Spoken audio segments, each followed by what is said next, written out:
Los libros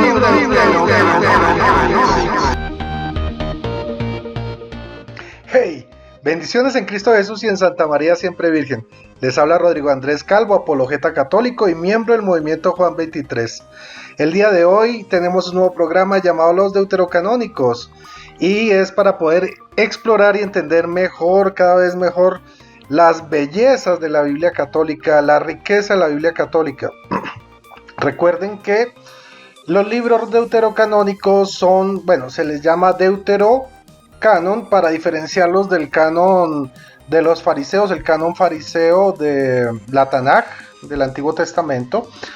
Los libros que diferencian a la Tanaj de la Septuaginta se le llaman deuterocanónicos. Ok, este término fue acuñado como en el siglo XIX, el término deuterocanónicos, y vamos a explorar un poquito más allá de este tema. Entonces vamos a empezar diciendo que los libros deuterocanónicos son 14. Ok, primero vamos a ver qué significa deuterocanónicos. Deuterocanónicos dice, este vocablo se asigna a unos textos bíblicos provenientes de la Septuaginta griega y el Nuevo Testamento, que son aceptados dentro del canon cristiano original y pertenecen a un segundo paquete de revisión. En total son 14 libros deuterocanónicos dentro de la Biblia. Lo curioso es que, aunque a pesar de que son 14 libros deuterocanónicos, los hermanos protestantes les llaman apócrifos y aceptan 7 de estos libros deuterocanónicos. Los otros 7 los rechazan sin ninguna justificación.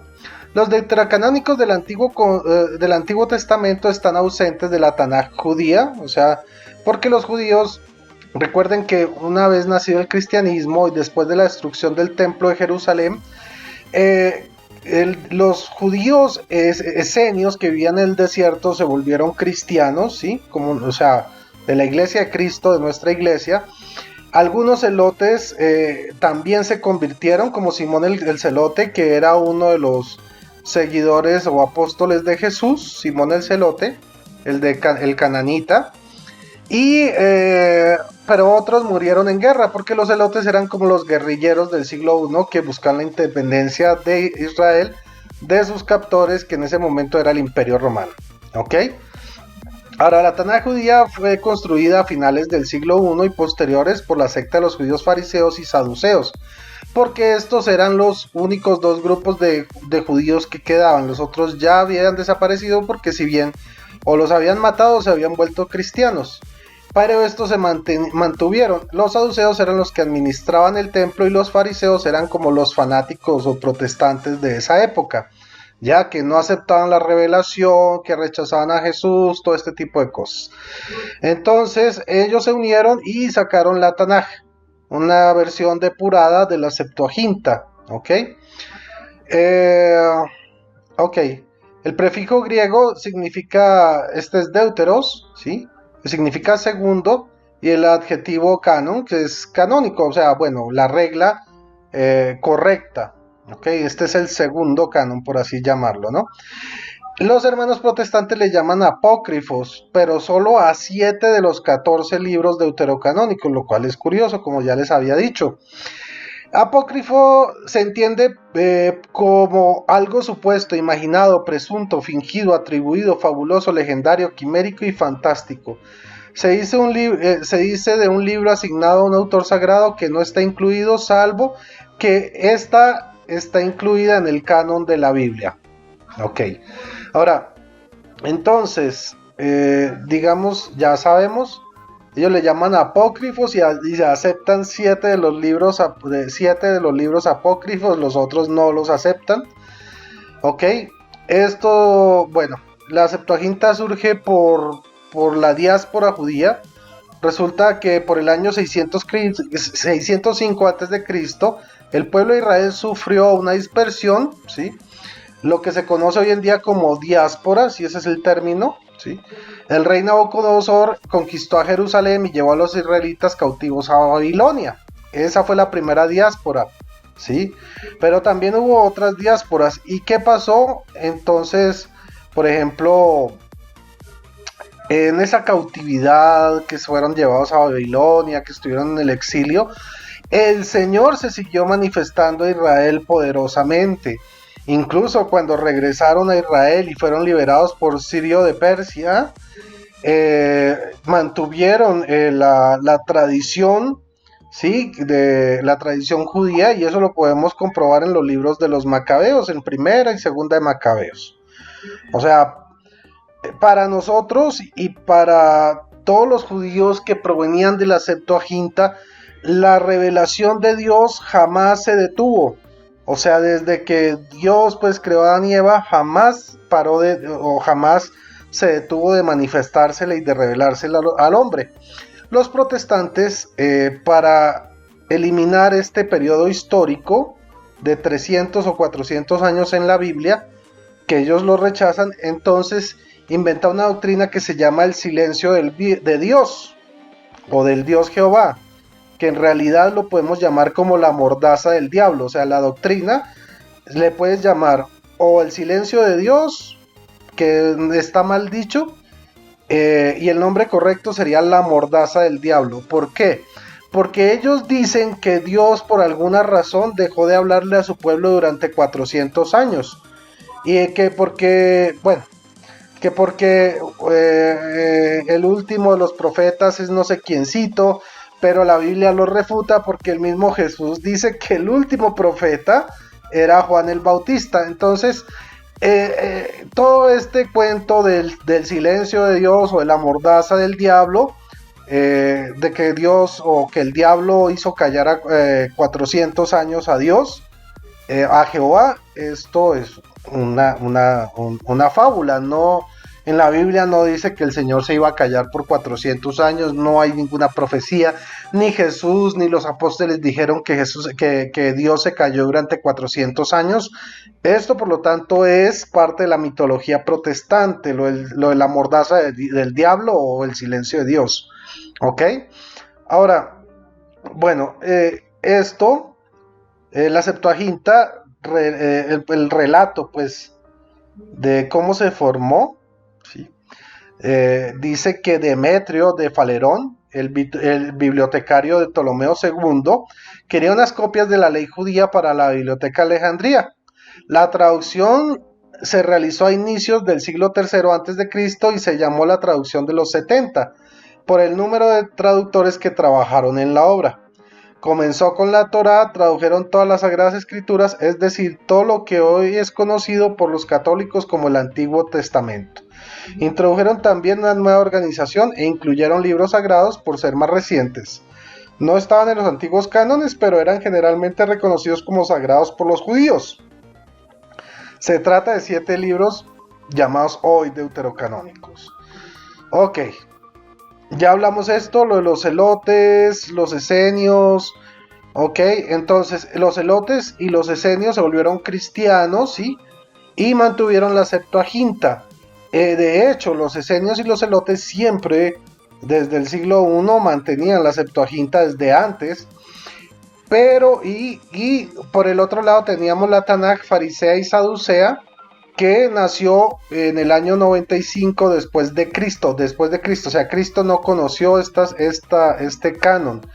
Cristo conoció fue el canon de la Septuaginta, porque era mucho más antiguo, 490 años más antiguo que la Tanaj farisea, ¿sí? Porque apenas, o sea, cuando esta se terminó, esta apenas en el año 95 estaba naciendo. Y terminó de formarse completamente hasta el siglo X después de Cristo. ¿Ok? Que ya está con el hebreo y todo que conocemos hoy. Pero antes como tal no existió la Tanaj. Bueno, ahora, bueno, esto ustedes ya lo han visto. Esta es la Septuaginta, ¿sí? Que dependiendo de la traducción está entre 46 a 48 libros. El mito habla de que en Alejandría los 72 sabios judíos tradujeron y cada uno por aparte de la Septuaginta, y cuando miraron eran copias completamente exactas, eso lo dice el mito, y está dividido en Pentateuco, históricos, poéticos, sapienciales y profetas. El canon judío palestinense llamado Tanakh fusiona los libros de la Septuaginta y excluye los libros que no tengan copia en hebreo. Y entonces esta formación empezó por etapas desde el año 95, 167 y se perfeccionó ya hasta entre el siglo 8 y siglo 10 después de Cristo. Consta de 22 a 23 libros dependiendo de la traducción.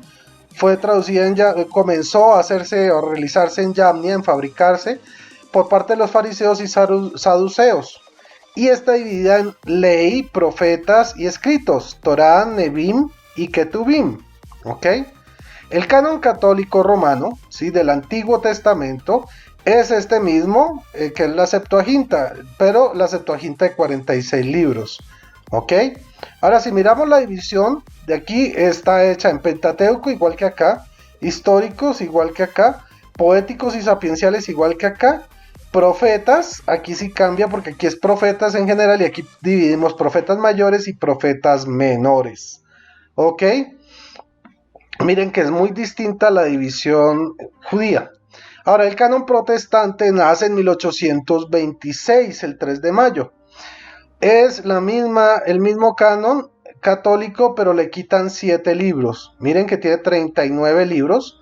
El canon judío palestinense tiene 22, estos tienen 39, tienen la división católica, no la división judía, ¿sí? Fue inventada en Inglaterra por los luteranos y siguen el canon judío palestinense, o sea, tratan de copiar esto, pero usan la clasificación católica. O sea, cuando tú abras una Biblia protestante no vas a encontrar divididas así ley, profetas y escritos como en el canon fariseo, sino que lo vas a encontrar como en el canon católico, igualito, Pentateuco, históricos, poéticos y sapienciales, profetas mayores y profetas menores, porque ellos simplemente se copiaron de esto para decir que ellos eran esto. O sea, este es el canon cristiano, ¿sí? El canon de la Septuaginta, adoptada por la Iglesia Católica o continuado, ¿sí? Y este es el canon fariseo. Entonces vemos aquí cómo los protestantes se vuelven fariseos y se judaizan.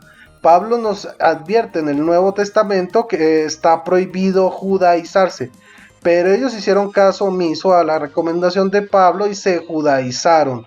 Se judaizaron, pero siguiendo el ejemplo de los fariseos y los saduceos y no siguiendo el ejemplo de los esenios, ¿sí?, de los celotes, de los 72 sabios judíos. Por algo eran 72 sabios y por algo eran sabios. Bueno, en fin. Ahora, la primera Biblia cristiana oficial se llamó la Vulgata Latina. Nació en el año 382 después de Cristo, ¿sí? Digamos que ayudó en la traducción San Jerónimo de Estridón, porque en esa época ya los textos estaban en hebreo y en griego y se estaba perdiendo, el hebreo se estaba perdiendo completamente, ya no existía, había gente que ya no hablaba el hebreo, mejor dicho, ya no se hablaba el hebreo. Y bueno, pues no todo el mundo hablaba griego porque ya dejó de ser el idioma internacional y comenzó a ser el latín. Por tanto, San Jerónimo se fue el encargado de traducir de los antiguos textos al latín, ¿sí? Y el Papa San Dámaso I ayudó a ¿cómo se dice?, a establecer el canon definitivo. Él lo establece, bueno, en concilios se establece, y San Jerónimo lo traduce. Los hermanos protestantes tienen un mito, otro mito acá, que dicen que San Jerónimo tenía una Biblia de 66 libros. Eso es falso. Eso no existe ni hay prueba histórica de eso. Y dicen que San Jerónimo rechazaba los deuterocanónicos. Otra afirmación que es gratuita y que es totalmente falsa. Más adelante lo vamos a ver, ¿sí? Y ellos dicen que San Jerónimo era el encargado de hacer la Biblia. Falso. San Jerónimo fue el encargado de traducirla. Nosotros tomamos la decisión del canon por concilio, Así como relata Hechos 15, todas las decisiones importantes de la Iglesia Católica se hacen por concilio, ¿ok? Ellos dicen que ellos se guían es por lo que dice San Jerónimo o supuestamente dijo. pero eso es mentira. San Jerónimo nunca fue encargado de hacer una Biblia, nunca se le encargó hacer una Biblia, simplemente traducir el canon que ya estaba. ¿Ok? Ahora, vamos a pasar un poquito aquí. Los 7 deuterocanónicos del Antiguo Testamento que rechazan los protestantes, a lo que llaman, o sea, como ellos lo rechazan, aquí ponen el supuesto silencio de Dios o la mordaza del diablo, ¿sí? Para decir que en este tiempo que se crearon estos libros, Dios se quedó callado. No habló con Israel, por alguna extraña razón. Entonces, estos libros están comprendidos por Tobías, Judith, Baruch, Eclesiástico, Sabiduría, Primera de Macabeos y Segunda de Macabeos. También incluye algunas adiciones de los libros de Esther y de Daniel. Ahora, miremos cuáles son los libros deuterocanónicos del Nuevo Testamento que extrañamente los protestantes sí aceptan, a pesar de que Lutero rechazaba los 14 deuterocanónicos o los llamaba libros de paja, ¿ya? Y son la epístola de los Hebreos, ¿sí? La epístola de Santiago, la carta de Santiago, la segunda carta de Pedro, la segunda de Pedro, la segunda de Juan, tercera de Juan, la carta de Judas que está justo antes de Apocalipsis, que es solo una hojita, ¿sí? Y el Apocalipsis. El Apocalipsis estuvo a punto de no entrar en la Biblia. Estuvo a punto de entrar el pastor de Hermas, que fue un libro, otro Apocalipsis. Hay varios Apocalipsis apócrifos, el de Pedro, el pastor de Hermas, bueno, etc. Y no solo Apocalipsis del Nuevo Testamento, sino del Antiguo Testamento hay Apocalipsis. Apocalipsis significa revelación y es un lenguaje en clave que desarrollaron los judíos para mandarse instrucciones, bueno, mensajes en clave y que sus captores no lo pudieran entender. Eso lo veremos en otro video más adelante.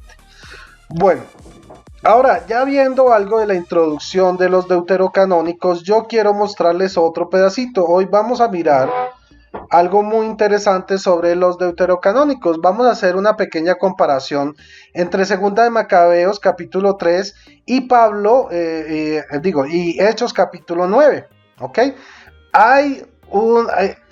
¿Por qué lo vamos a hacer? Porque hay muchas similitudes entre la historia de Segunda de Macabeos capítulo 3, que fue escrita 300 años antes de Cristo, y Hechos 9, la de carta donde habla sobre la conversión de Pablo, que fue escrita ya por allá en el año 70, 80 después de Cristo.